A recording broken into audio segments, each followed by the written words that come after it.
आज हम लोग पढ़ेंगे क्लास 9 का लाइन्स एंड एंगल्स। ठीक है, इसका इंट्रोडक्शन देख लेते हैं एक बार कैसे क्या है। तो सबसे पहले देखेंगे भाई लाइन्स क्या होते हैं, है ना। तो कोई भी one dimensional figure, one dimensional मतलब जिसका जो है सिर्फ लेंथ दिया हो या सिर्फ ब्रेथ दिया हो, तो इस तरीके से कहते हैं। तो इसमें सिर्फ लेंथ ही दिया रहता है, ब्रेथ क्या मानिए। जैसे लेंथ सिर्फ ये दिया रहता है, इसकी चौड़ाई नहीं दी है, समझ रहे ना, सिर्फ लंबाई दी है लेंथ। तो इसको कहेंगे हम क्या, लाइन, एक लाइन कहेंगे। तो कई सारे अगर लाइन हो जाएंगे तो इसको कह देंगे हम लाइंस। ठीक है ना, एक लाइन को क्या कहेंगे, सिर्फ लाइन कह देंगे, और कई सारे हो गए तो इसको लाइंस कह देंगे। ठीक है, तो अगर कोई लाइन का डिफिनेशन पूछे तो वो बोल देंगे कि ये वन डायमेंशनल फिगर है और इसका सिर्फ लेंथ होता है, ब्रेथ नहीं होता है। ठीक है, उसके बाद आ जाएंगे हम लोग इंटरसेक्टिंग लाइंस पे। तो इंटरसेक्टिंग लाइंस क्या होती है, जब दो लाइन एक दूसरे को कट करती है ना। जब दो लाइन या और भी लाइन कट कर सकती हैं, और भी लाइन अगर कट करें तो हम कह देंगे कि ये लाइन इसको इंटरसेक्ट कर रही है, ये लाइन इसको इंटरसेक्ट कर रही है, मतलब आपस में दोनों एक दूसरे को इंटरसेक्ट कर रहा है ना। तो हम दो ही लाइन का सिर्फ एग्जांपल लेते हैं पहले। मान लो ये दो लाइन एक दूसरे को कट कर रही है, तो ये जो पॉइंट होगा, इस पॉइंट को हम लोग बोलेंगे पॉइंट ऑफ इंटरसेक्शन। क्या बोलेंगे, पॉइंट ऑफ इंटरसेक्शन। ठीक है, ये चीज याद रखना। और इसका अगर डिफिनेशन हम लोग देखेंगे तो कैसे क्या हो जाएगा, बोलेंगे तो two or more line cross each other. ठीक है, two or more lines cross each other in a plane. भाई ये एक प्लेन है, इसमें अगर दो लाइन एक दूसरे को क्रॉस कर रही है ना, एक दूसरे को अगर वो क्रॉस कर रही है तो इसको क्या कहेंगे, इंटरसेक्टिंग लाइंस। नेक्स्ट हम देखेंगे पैरेलल लाइंस क्या होती है। ठीक है, तो जैसे ट्रेन का पटरी देखे हो, मतलब ट्रेन का पटरी जो जा रहा है तो एकदम ऐसा सीधा जा रहा है, कहीं एक दूसरे को इंटरसेक्ट नहीं कर रहा है। नहीं तो पता चला कि इंटरसेक्ट कर दे तो ट्रेन का पहिया टेढ़ा हो जाएगा, नहीं जाएगा, उस पर चलेगा नहीं, पटरी से उतर जाएगा, है ना। इसलिए पटरी ऐसा बनाया जाता है तो वो पैरेलल है। तो पैरेलल कैसे जाने पैरेलल है, तो हर जगह पे उसका क्या है, डिस्टेंस। जैसे ट्रेन की अगर पटरी की लाइन है तो हर जगह इसका डिस्टेंस क्या होगा, अगर यहाँ डिस्टेंस मान लो 10 मीटर है तो यहाँ भी डिस्टेंस 10 मीटर होगा, और एकदम चलते जाएगा, कहीं भी डिस्टेंस जो है अगल बगल ऊपर नीचे कुछ नहीं होगा। ठीक है ना, 10 मीटर 10 मीटर हर जगह, अगर यहाँ पे 10 है तो हर जगह 10 ही रहेगा। तो वही बोला है कि line which has same distance at every point, मतलब लाइन वह लाइन जिसके बीच में, मतलब एवरी पॉइंट पे, हर जगह अगर देखा जाए, जहां भी हम लोग देख लें, हर पॉइंट पे क्या होगा, सेम डिस्टेंस होगा। अगर ये 10 है तो ये भी 10 10 10 10 ऐसे पूरा होते चला जाएगा। ठीक है, और ये कभी एक दूसरे को इंटरसेक्ट नहीं करेंगे। भाई जब ये पैरेलल जा रही है, जब हमेशा डिस्टेंस सेम है, जब डिस्टेंस कम होगा तब ना पता चलेगा कि इंटरसेक्ट कर रहा है, तो एक दूसरे को इंटरसेक्ट नहीं करेगा। इंटरसेक्ट क्या होता है हमने बताया ना ये। ठीक है, जब एक दूसरे को लाइन कट करती है, जैसे मान लो कोई लाइन है, अगर ये पैरेलल नहीं जा रही है, मतलब ऐसे ही गया, ऐसे जाके आगे जाके ये कट कर दिया इसको, है ना, तो इंटरसेक्ट हो गया ये। ठीक है, तो ये पैरेलल कहाँ रह गया, और डिस्टेंस एवरी पॉइंट पे सेम नहीं रहेगा, है ना। मान लो यहाँ 10 मीटर था तो यहाँ जाके कुछ कम हुआ, फिर यहाँ एकदम कम हो गया, यहाँ पॉइंट ऑफ इंटरसेक्शन यहाँ इंटरसेक्ट कर दिया, तो ये पैरेलल कहाँ है। मैंने बोला कि ऐसी दो लाइन या उसके नीचे और भी लाइन बना दो, तो ऐसी लाइन जिसके बीच में हर जगह पे डिस्टेंस क्या हो, सेम हो, और वो कभी इंटरसेक्ट ना करे। ठीक है, उसको बोलेंगे हम पैरेलल लाइंस। ठीक है, अब इसमें आगे देखते हैं। चलो, तो हम लोग लाइंस देख लिए, अब हम लोग देखते हैं एंगल्स, है ना। तो एंगल तो सबसे पहले हम देखेंगे एक्यूट एंगल। ठीक है, कौन सा एंगल, एक्यूट एंगल। एंगल को हम लोग ऐसे करके बना के दिखा देते हैं, ऐसे, है ना, ये सिंबल ऐसे बना दिया जाता है कि एंगल है। ठीक है, तो देख लेना। तो एक्यूट एंगल क्या होता है, मान लो एक्यूट एंगल्स को अगर देखा जाए तो एक्यूट एंगल क्या होता है, तो जो 90 डिग्री से कम हो, है ना, तो इसके लिए देंगे लेस देन 90 डिग्री। ठीक है, लेस देन लिख लेना यहाँ पे, लेस देन 90 डिग्री, मतलब जो भी एंगल 90 डिग्री से कम होगा उस एंगल को बोलेंगे एक्यूट एंगल। जैसे मान लो ये एंगल पहले क्या होता है, सबसे पहले तो ये देखेंगे, तो भाई किसी एक पॉइंट से, है ना, मान लो अगर देखा जाए किसी एक पॉइंट से अगर दो लाइन ड्रॉ हुई है तो ये जो होगा ये एंगल होगा, है ना, इसके बीच में ये जो होगा ये क्या होगा, एंगल होगा। मतलब किसी एक पॉइंट से अगर दो लाइन को ड्रॉ किया गया है तो उसमें उसके बीच में जो भी होगा वो एंगल होगा, ठीक है, उसी को एंगल कहते हैं। समझ आया? तो भाई राइट एंगल क्या होता है? राइट एंगल हमारा जो होता है 90 डिग्री एकदम इस पे आएगा, है ना, मतलब इस लाइन के परपेंडिकुलर ये रहेगा, ये हमारा हो गया 90 डिग्री, ठीक है।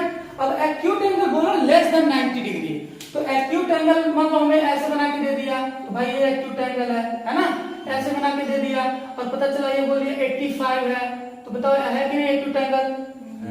फिर बोल दिया कि 45 एक्यूट एंगल है कि नहीं? भाई लेस देन 90 जितना भी होगा, अगर 89 डिग्री भी दिया होगा तो वो भी क्या होगा, एक्यूट एंगल होगा, है ना, समझ में आ गया होगा एक्यूट एंगल। दूसरा हम देखेंगे ऑब्ट्यूज एंगल। कौन सा? ऑब्ट्यूज एंगल, ठीक है। ये क्या होता है? ये लेस देन 90 डिग्री नहीं, लेस देन 180 डिग्री और मोर देन 90 डिग्री, ठीक है, यानी 90 डिग्री से ज्यादा और 180 डिग्री से कम, है ना। क्या होगा? मोर देन 90 डिग्री और लेस देन 180 डिग्री, है ना, लेस देन कर लेना इसको, लेस देन 180 डिग्री, ठीक है। तो भाई इसको देखेंगे तो पहले होता है 180 डिग्री क्या होता है पहले देख लेते हैं। तो एक पॉइंट से अगर दो लाइन एकदम इसके सीधाई में ही है ना, थोड़ा भी इधर उधर नहीं है, एकदम सीधा लाइन बना रहा है, अगर एक पॉइंट से दो लाइन जो एकदम सीधी लाइन बना रही है तो ये जो एंगल होगा ये 180 डिग्री होगा, है ना, ये 180 डिग्री होगा। और इसको बोलते हैं स्ट्रेट लाइन। क्या बोलते हैं? स्ट्रेट लाइन बोलते हैं, ठीक है। हम लोग इसमें लिख लेना, जो एकदम ये सीधा बनाएगा वो उसको स्ट्रेट लाइन बोलेंगे। तो भाई ऑब्ट्यूज एंगल होता है, हमने इसमें बोला कि मोर देन 90 डिग्री और लेस देन 180 डिग्री। तो अगर हमें बोल दिया कि बताओ 177 डिग्री दे दिया है तो हम क्या बोलेंगे कि ये ऑब्ट्यूज एंगल। पूछेगा कौन सा एंगल तो बोलेंगे ऑब्ट्यूज एंगल है ना।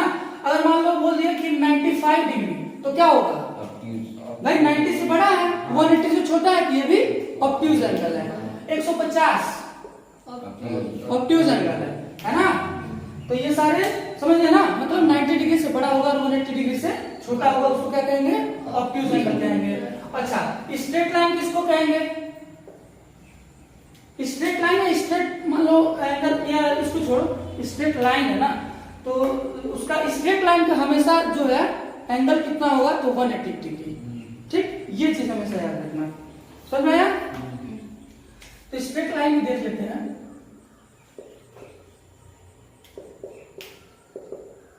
तो स्ट्रेट लाइन में बताया ना कि एक पॉइंट से अगर सीधी लाइन इधर और सीधी लाइन इधर बन रही है तो ये जो एंगल होगा हमारा, मतलब ये पूरी की पूरी एकदम सीधी लाइन बन जा रही है, तो ये एंगल जो हमारा होगा वो क्या होगा?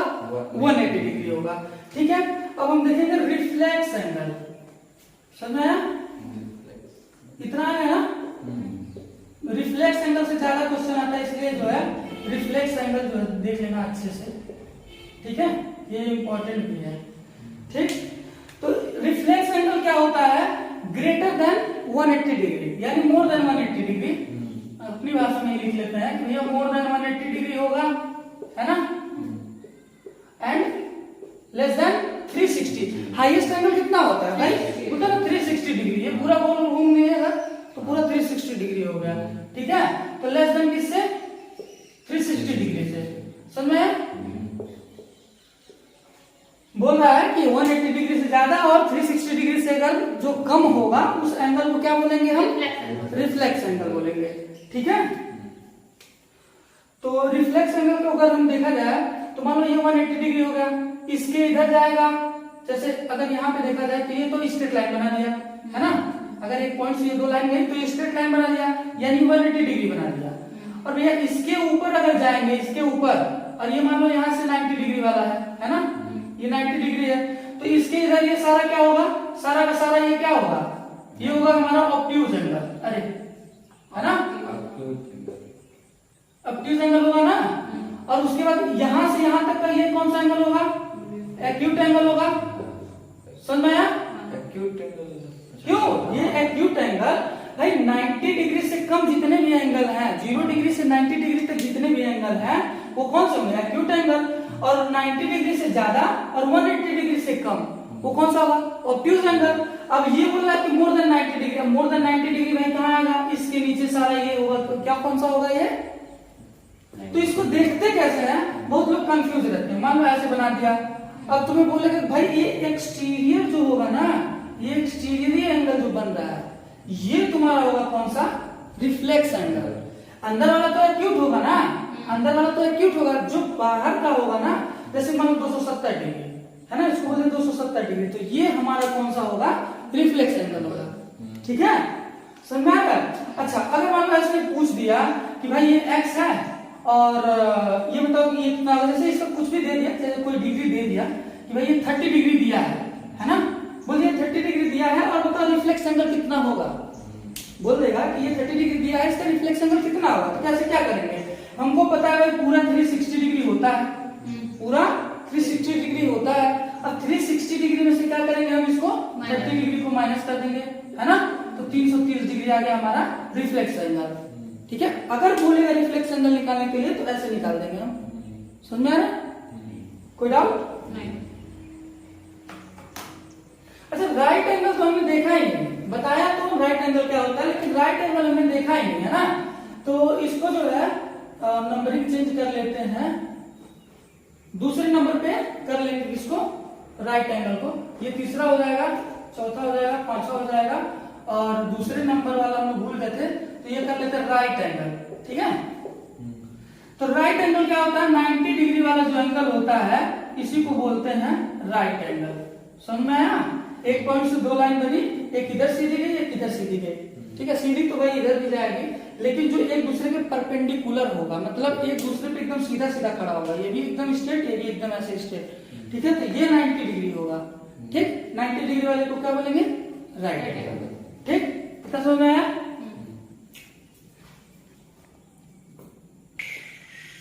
चलो अब देखते हैं हम लोग पेयर ऑफ एंगल्स। ठीक है, तो पेयर ऑफ एंगल्स में कौन सबसे पहले देखते हैं? कंप्लीमेंट्री, सप्लीमेंट्री और एडजेसेंट एंगल। ठीक है, एडजेसेंट एंगल कौन से होते हैं और कंप्लीमेंट्री और सप्लीमेंट्री।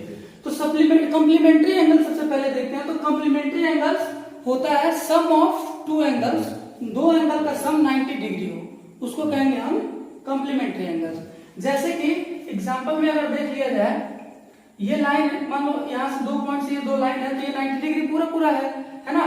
तो इसके बीच में अगर एक लाइन बनी है और इसका हमको पता नहीं है, तो इन दोनों का अगर सम करने पे, जैसे ये 45 हो गया और ये 45 हो गया, अगर दोनों सम करने पे 90 डिग्री आ रहा है ना, समझ में आ रहा है? जैसे कि 45 और प्लस 45, इसको प्लस किया कितना आएगा? 90 डिग्री। तो दोनों को अगर प्लस करने पे 90 डिग्री आ रहा है तो इसको हम बोलेंगे कौन सा एंगल है? ये कंप्लीमेंट्री एंगल है ना, ये कंप्लीमेंट्री एंगल। अच्छा, इसके जगह पे ये भी हो सकता है ना कि भाई ये जो है 40 है और ये 50 है ना, फिर दोनों मिलकर कितने हो रहा है? 40 प्लस 50, ये भी फिर से 90 डिग्री हो रहा है, इसको भी बोलेंगे कंप्लीमेंट्री एंगल है ना। भाई अगर कहीं दे दिया कि कंप्लीमेंट्री एंगल निकालो, मान लो इसको 40 दे दिया है और इसको बोल दिया x, है ना, बोलेगा कि इसको निकालो, तो कैसे निकालेंगे हम? हमको पता है कि भाई कंप्लीमेंट्री एंगल जो होता है वो दोनों को सम करने पे 90 डिग्री होता है ना। यानी कि इसको कहेंगे हम कि x plus 40 is equal to कितना होना चाहिए? 90 डिग्री होना चाहिए, है ना। तो x को यही रहने देंगे और 40 को जब उधर करेंगे तो क्या हो जाएगा? 90 माइनस 40, है ना। भाई इधर ये प्लस में, उधर जाएगा तो माइनस में, तो x इक्वल टू कितना आ गया? 50 डिग्री आ गया। समझ में आ गया? तो देखो अब निकालेंगे, तो भाई पहला ये 40 है, ये 50 आ गया, तो दोनों को सम करेंगे, देखो होने जा रहा है, हो रहा है ना 90। अच्छा, फिर हम देखेंगे सप्लीमेंट्री एंगल। तो बोला sum of two angles are 180 degree, दो एंगल का सम कितना होगा? 180 डिग्री होगा। जैसे कि यहाँ एक पॉइंट से 2 लाइन ड्रॉ हुई, है ना, इसको बोलेंगे 180 डिग्री, पूरा का पूरा है ये स्ट्रेट लाइन इसको बोलते हैं, है ना, जो 180 डिग्री बनाएगा। अब यहाँ से कोई लाइन है ऐसे, ठीक है, अब इसको बोल दिया कि भाई ये 60 डिग्री है और ये 120 डिग्री है। समझ आया मैं क्या करना चाह रहा हूँ ना। अब दोनों को मिला के कितना होगा? 180। भाई 120 और प्लस 60 इक्वल टू कितना होगा? 180 डिग्री। भाई डिग्री का ये साइन जरूर लगाना हर जगह, जहां जहां छूट जाए हमसे तो ऐसा ना हो कि तुम भी छोड़ देना, ठीक है। आप लोग जो है लगाते रहिएगा। डिग्री का साइन ये होता है जो हमेशा लगना चाहिए।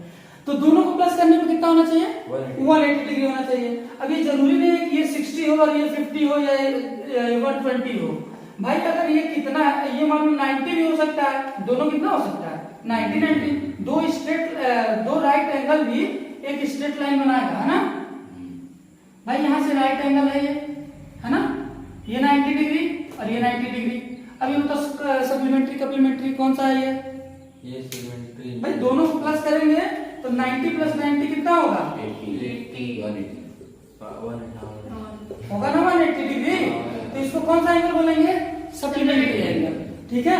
सम of two angles are 180 degree, उसको बोलेंगे हम सप्लीमेंट्री एंगल। अच्छा, इसमें अगर हमको दे दिया, इसमें स्ट्रेट लाइन दे दिया और एक का एंगल दिया, दूसरे का एंगल निकालना रहेगा तो निकाल लेंगे। जैसे कि इधर दे दिया, ये बोल दिया कि 120 है ना, और ये बोल दिया x, बताइए कितना है, कैसे बताएंगे? तो भाई हमें पता है कि x प्लस 120 मतलब इन दोनों का सम 180 डिग्री होना चाहिए, है ना। इन दोनों का सम 180 डिग्री, यानी सम मतलब भाई ऐड, दोनों एंगल को ऐड करेंगे तो 180 डिग्री होना चाहिए। सप्लीमेंट्री अगर बोला तो, ठीक है। तो क्या होगा यहाँ पे? x को यही रहने देंगे, 120 को उधर भेज देंगे, है ना। तो 180 डिग्री माइनस 120 डिग्री कितना आ जाएगा? 60 डिग्री, है ना भाई। अभी पता चल गया ना। मैं अभी 120 दिया है, 60 करोगे तो कितना हो जा रहा है? 180 डिग्री हो जा रहा है, ठीक है ना। ऐसे निकल जाएगा ना।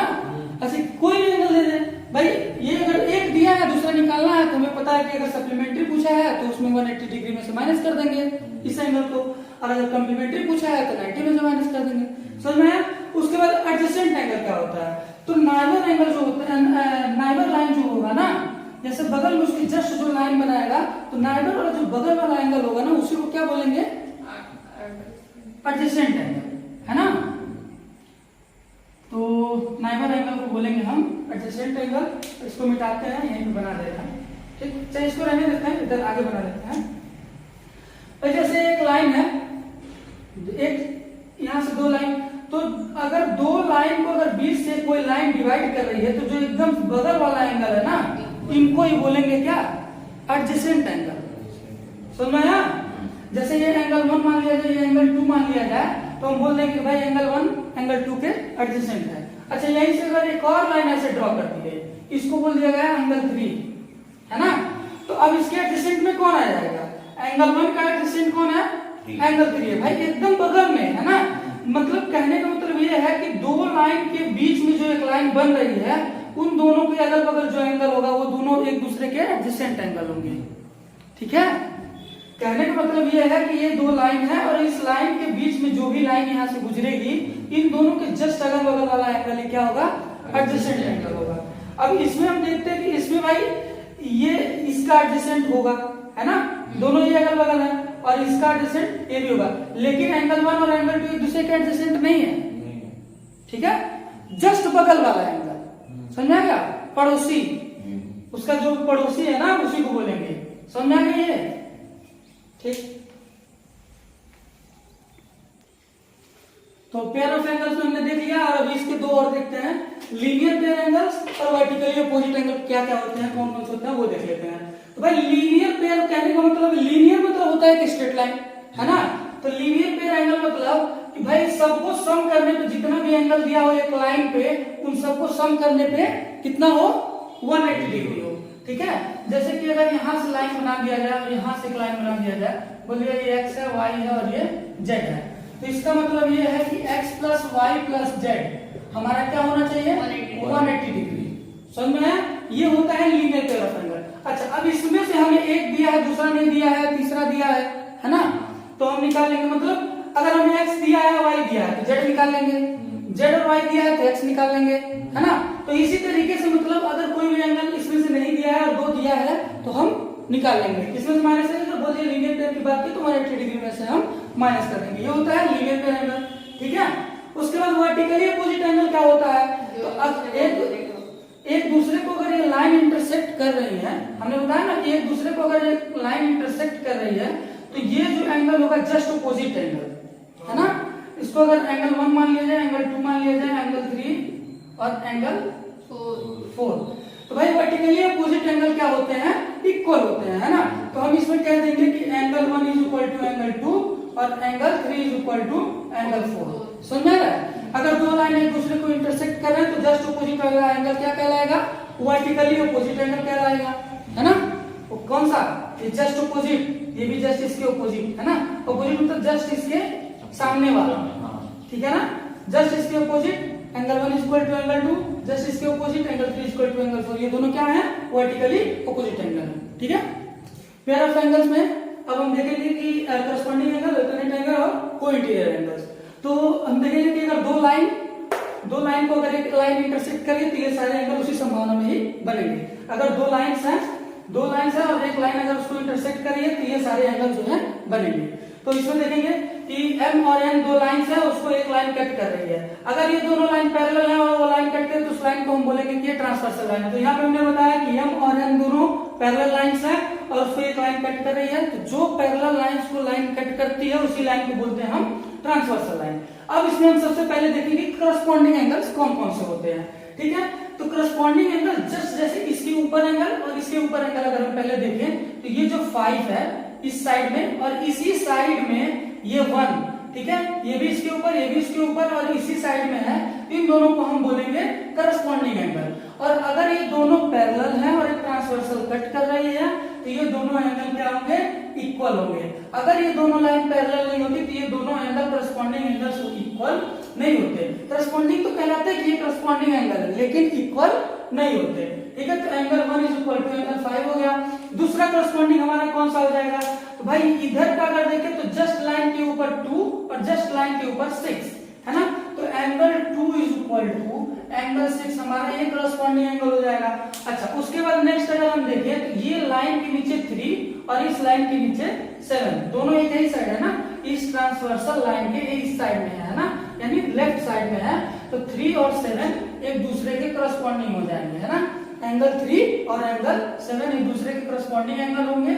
और अगर एक ये दोनों पैरेलल हैं और ट्रांसवर्सल कट कर रही है तो ही एक दूसरे के लिए क्या होंगे, इक्वल होंगे। नेक्स्ट हमारा करस्पॉन्डिंग कौन सा हो जाएगा, तो ये इस लाइन के नीचे जस्ट 4 और इस लाइन के नीचे 8 और दोनों इस ट्रांसवर्सल के राइट साइड में है ना।